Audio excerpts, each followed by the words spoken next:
E o São Paulo encaminhou sua quarta contratação para a janela de transferências da metade do ano.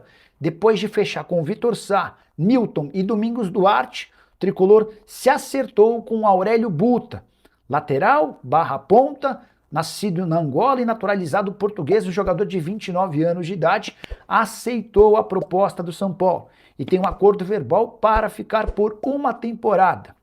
Essa renovação acontece de forma automática se algumas metas forem batidas, então ele fica pelo menos até a metade de 2027.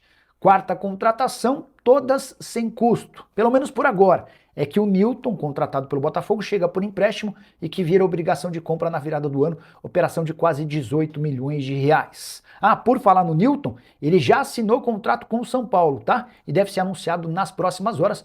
São Paulo só vai se livrar desse pagamento de 18 milhões de reais junto ao Botafogo, caso Ferrarese se acerte com o Botafogo para sua permanência em definitivo, e há a possibilidade desse acerto até o fim da atual temporada.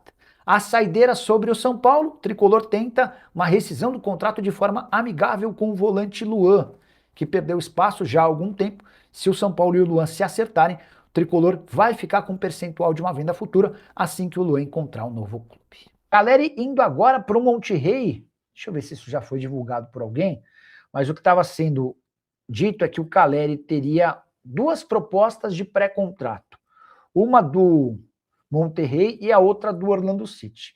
Eu já contei para vocês que eu mandei mensagem para o Ricardo Moreira, que é o executivo de futebol do Orlando City, e ele garantiu que não existe tratativa para que o Caleri seja contratado no próximo ano, tá? Também não sei se ele confirmaria, né? Porque é o tipo da coisa que pega mal, soa estranho. Mas, enfim, o Monterrey surge como uma outra alternativa, mas todo mundo estava dizendo que o Monterrey tinha a intenção de fechar com o Caleri um pré-contrato para que ele se mudasse para o futebol mexicano sem custos a partir da próxima temporada. Notícia de 12 de julho, Caleri, Rayados do Monterrey não chegou ao preço, enfim, tá. E eu vou até mandar mensagem pro pessoal do São Paulo para ver se o pessoal do São Paulo tem alguma informação, tá? Gilmar Lima. Boa noite, Nicola. Com essas contratações, o São Paulo ainda vai contratar? A tendência é que não, tá, Gilmar? São 4 reforços, um oficializado e anunciado, o Vitor Sá. O segundo assinado, o Nilton já assinou o contrato até dezembro de 29. O terceiro, Domingos Duarte, que é esperado nas próximas horas em São Paulo para realizar exames médicos e assinar contrato. O quarto, Aurélio Buta. Lateral direito, nascido em Angola, naturalizado português, jogador que disputou as últimas 3 temporadas no futebol alemão. É bem verdade que não foram 3, né? Ele ficou emprestado por 6 meses na Dinamarca, onde foi mais reserva do que titular. Desses 4 reforços, cara, o único que eu acho que chega para ser titular absoluto é o Domingos Duarte, até porque o Alan Franco foi embora. Então o único que eu tenho certeza que vai ser titular é o Domingos Duarte. Eu acho que há uma possibilidade de o Vitor Sá ganhar a posição no decorrer do tempo e não tô nada otimista com o Nilton e também com o Buta, tá? Por que eu acho que não chegam mais reforços? Tem muita gente pedindo contratação de zagueiro. O que eu ouvi do São Paulo é de que com a chegada do Buta, que é lateral, pode jogar como ponta, mas eventualmente como um falso zagueiro, e com o Domingos Duarte, o São Paulo entende estar bem para essa posição. O Jean Gomes quer saber se o São Paulo vai exercer a opção de compra do Arthur, e isso vai ficar mais para o fim do ano. O São Paulo quer entender como é que o Arthur se comporta. Se mantiver o atual nível de atuação, certamente o Arthur fica, tá? E o Arthur é o ponta direita titular do São Paulo, né? O Vitor Sá, que joga pela direita, teria que brigar com o Arthur, ou então eventualmente jogar no outro lado. Vai vir mais alguém para o São Paulo? Pergunto eu de Santos. Não, a tendência é que esses 4 sejam os reforços do São Paulo para a janela da metade do ano. Falaram que o Rafinha teria uma reunião hoje às 17 horas com os empresários do Icardi. E aí teve mesmo? Já teria alguma resposta? Ô, Márcio, vamos lá. O Icardi ganhava lá na Turquia 3 milhões e meio de reais por mês. Tá? Vou repetir. O Icardi ganhava na Turquia 3 milhões e meio de reais mensais. Ele está buscando clubes no futebol mundial, com preferência na Europa. Ele tem uma proposta da Turquia, tem 3 propostas de outros países da Europa. O que eu posso contar para vocês é que ele vai ter de aceitar uma redução salarial, ele já não consegue mais 3 milhões e meio de reais por mês, até porque já tem 33 anos de idade. Mas, cara, na boa, o São Paulo não conseguiu chegar a 1.700.000 reais por mês de salário para o Caleri. Vai pagar 3,5 milhões de reais no Icardi? Você acredita nisso? Olha o nível de reforços que o São Paulo está buscando. Enfim. E a informação que eu tenho é de que não há nenhuma chance dessa negociação acontecer. Se eu fosse São Paulino, não ficaria nem um pouco iludido com essa história, tá bom? O Kaique quer saber se o Buta tem chance de um negócio meio lá. O Kaique, o Buta e o São Paulo se acertaram no meio da tarde dessa quarta-feira.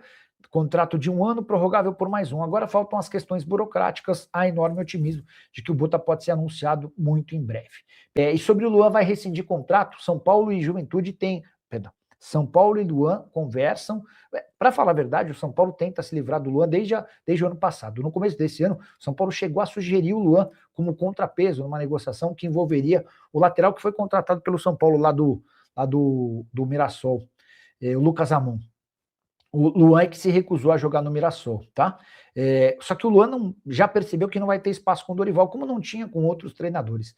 Então o que os caras estão discutindo é uma rescisão de contrato amigável para que o Luan busque um novo clube. Existe a possibilidade até de o São Paulo ficar com um percentual de uma venda futura. Sobre o Coronel, ele foi alvo de uma oferta da Major League Soccer, mas preferiu ficar no São Paulo, mesmo na condição de reserva. Eu tinha mandado mensagem, não sei se era ontem ou anteontem, para o Pedro Martins, que é o executivo de futebol do Lion, para perguntar sobre se o São Paulo era um dos interessados no Caleb. Eu mandei ontem, ele respondeu hoje. Não chegou nada aqui para o Caleb do São Paulo, tá? Eu que, só para contextualizar, o Caleb é alvo de uma proposta do Internacional. Tem uma negociação em andamento com o Internacional e também com o clube dos Emirados Árabes Unidos. Como é que anda a situação do Caleri no São Paulo? Herbert Silva sem novidades. O Caleri fez a pedida dele, 1.700.000 por mês de salário, o São Paulo no meio. O Caleri pede 9 milhões de luvas, o São Paulo paga 2. O Caleri quer bônus por títulos e classificação para Libertadores e para o Mundial, e o São Paulo não quer dar bônus. O Caleri quer receber os 7 milhões de dívida em 1 ano, o São Paulo quer pagar esses 7 milhões em 2 ou 3 anos, tá bom? Rafael Cruz perguntando notícias no São Paulo, o Buta, Aurélio Buta, aceitou a proposta do São Paulo, tem 1 ano de contrato, prorrogável por mais 1. O Newton assinou o contrato até 2029. Domingos Duarte está desembarcando em São Paulo para passar por exames médicos e assinar contrato. O Vitor Sá já havia sido anunciado. São os 4 reforços do São Paulo para essa janela, tá bom? E o São Paulo segue trabalhando com força para piorar seu elenco para o segundo semestre. Depois de aceitar um empréstimo de Alan Franco para o Tigres do México, o Tricolor tem negociações avançadas para ceder também por empréstimo Gonzalo Tapia ao Columbus Crew dos Estados Unidos. Negociação sem custos. O time americano arca com 100% dos salários do Tapia e a opção de compra está avaliada em 8.300.000 reais. Aí você deve estar se perguntando, será que o Tapia ganha tanto dinheiro para ser liberado? A justificativa oficial do São Paulo é de que ele sai para que Gustavo Santana e Ran Francisco tenham mais espaço. Resta saber se Dorival Júnior foi avisado sobre essa possibilidade ou necessidade. O Tapia hoje ganha 350 mil reais mensais. O Alan Franco ganha quase 700 mil por mês. E a saída da dupla vai garantir uma economia de cerca de 1 milhão de reais mensais ao São Paulo. O grande ponto é que para contratar, por exemplo, o Domingos Duarte, que chega sem custos, estava livre depois de sair do Getafe, e também o Newton, volante que pode custar até 18 milhões de reais, o São Paulo vai gastar basicamente mais do que esse 1 milhão de reais. A pergunta que eu deixo para você, você prefere ter Alan Franco e Tapia ou Domingos Duarte e Newton? Já usa o espaço para comentário e opine também sobre essas mudanças feitas por Rafinha e pelo presidente Arrima Assis. Não estou conseguindo entender absolutamente nada. E Alan Franco está fora do São Paulo. Zagueiro titular absoluto, saindo por um preço bem pequenininho. Empréstimo junto ao Tigres do México. Bora explicar em detalhes essa história que surpreendeu torcedores do São Paulo na noite da segunda-feira. O Alan Franco pediu para ser negociado depois de uma proposta de empréstimo do Tigres do México. E o São Paulo, sempre bonzinho, aceitou e concordou com a liberação por empréstimo de um jogador de 29 anos de idade que tem status de titular. As justificativas para a liberação do Alan Franco. Ele pediu para ser negociado e reclamava de salários atrasados. Entre salários, direito de imagem e luvas, o Alan Franco tinha 1 milhão de reais a receber. São Paulo vai ter o perdão desse 1 milhão de reais para que o negócio saia. O Alan Franco também reclamou que com o Dorival Júnior ele tinha preocupação em relação a seu futuro. Vale a lembrança de que na última passagem do Dorival pelo São Paulo, o Alan Franco chegou a ser reserva. Ele era a quarta opção do sistema defensivo de Dorival Júnior. Pois bem, além do perdão desse R$1 milhão de dívida, o São Paulo recebe pelo empréstimo R$2,5 milhões de reais, empréstimo de uma temporada.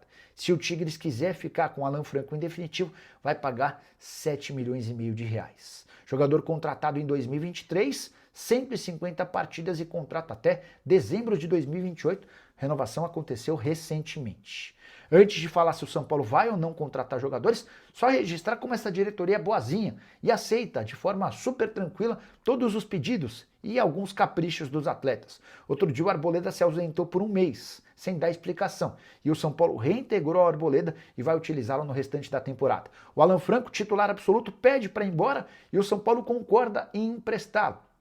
Para completar, a Rimassis e Rafinha estão comprando o volante Newton, que foi reserva, não saiu do banco em 12 partidas do Botafogo nessa temporada por incríveis R$18 milhões. Se o São Paulo vai ou não contratar jogador pro lugar do Alan Franco, nesse momento a avaliação é de que não há necessidade. O São Paulo deve ir com Arboleda, Sabino, Domingos Duarte, Tolói, Osório e Isaac. Se o Buta, lateral direito angolano, que está sendo especulado, for contratado, ele joga de lateral direito, de ponta e eventualmente de zagueiro. Ele pode se juntar a essa galera que eu citei para tentar ajudar o sistema defensivo do tricolor. O que você pensa sobre a Rimassis e Rafinha à frente do São Paulo? Estou curioso para saber a sua opinião. Usa o espaço para comentário. Só não esquece de deixar like, de se inscrever no canal. Fala pessoal, estamos aí com atualizações importantes do São Paulo. Se inscreva e ative o sininho para receber mais atualizações do tricolor. Deixe seu like que é muito importante para o crescimento do canal. Utilize o espaço aqui embaixo para registrar sua opinião. Ficamos por aqui com mais esse giro de notícias. Um abraço e até o próximo vídeo.